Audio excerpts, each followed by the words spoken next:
Not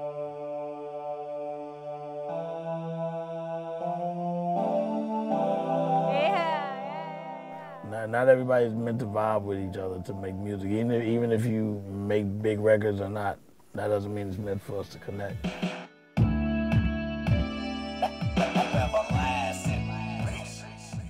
She and I just got in tune from the first record. Working with Preem, like the pressures of the world, we could get rid of it, eliminate it. And when we step into this room and this space of sound, you know, it's like just taking your shoes off, getting comfortable in expression. Feels good.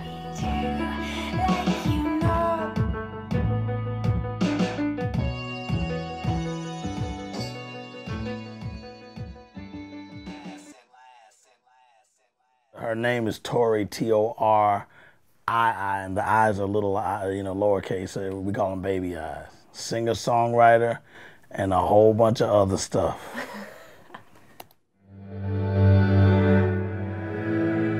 The album is Flow Roiit. I came with the name playing around with my own name. I felt inspired to jumble up some words in the way that we jumble up different genres and sounds and see what came of it. I felt like Flow Roiit was perfect. And also describing the sound of us. This is how it actually was before I put any bass or drums. It was just the reverse string and the piano.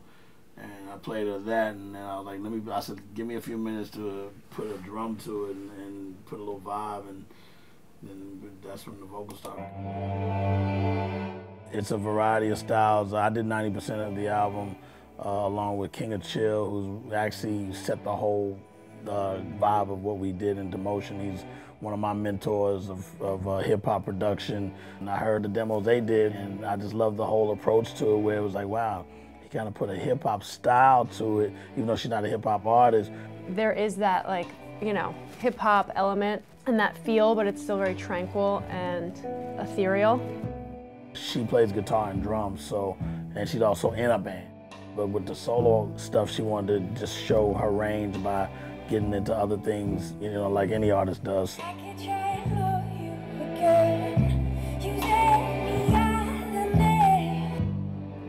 Go slowly now. I wanna see you smile again. Through any other eyes but mine. Where do we go from here? Where do we go from here? She's got so many styles on the album. Everything's not just what you just heard. It's a bunch of different stuff. So there's a mixture. There's one record where I play the guitar and Preem made a beat out of it. It was actually really cool. It's called Nobody's Around. Yeah, I love that one. That one had more of like I wanted to have more of a barefoot, raw tribal feel. I even played a part and forgot I did it. Oh yeah, yeah, we were messing around. Yeah, we were just messing around. The tape was still running, and I started playing these just little keys, and then when we laid it down, I was like, oh, I love this part right here. I was like, I love how you did that. She goes, you did that. I'm like, I did, you know, because I was just messing around. But those things happen when you're in tune with each other. This is the other one that we love right here.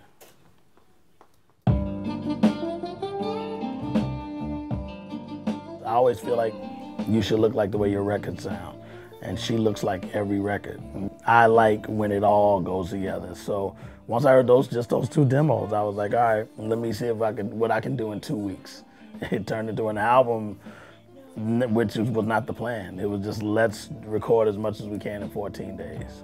And no, you're not where you belong. And I hope it's not too long. It's all there, you know what I mean? The feel and the vibe.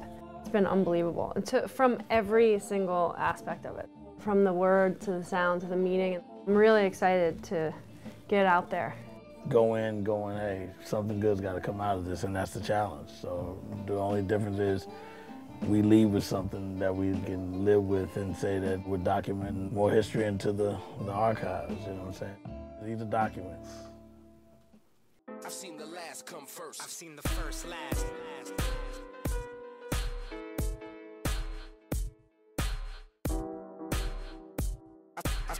I've seen the last come first. I've seen the first last.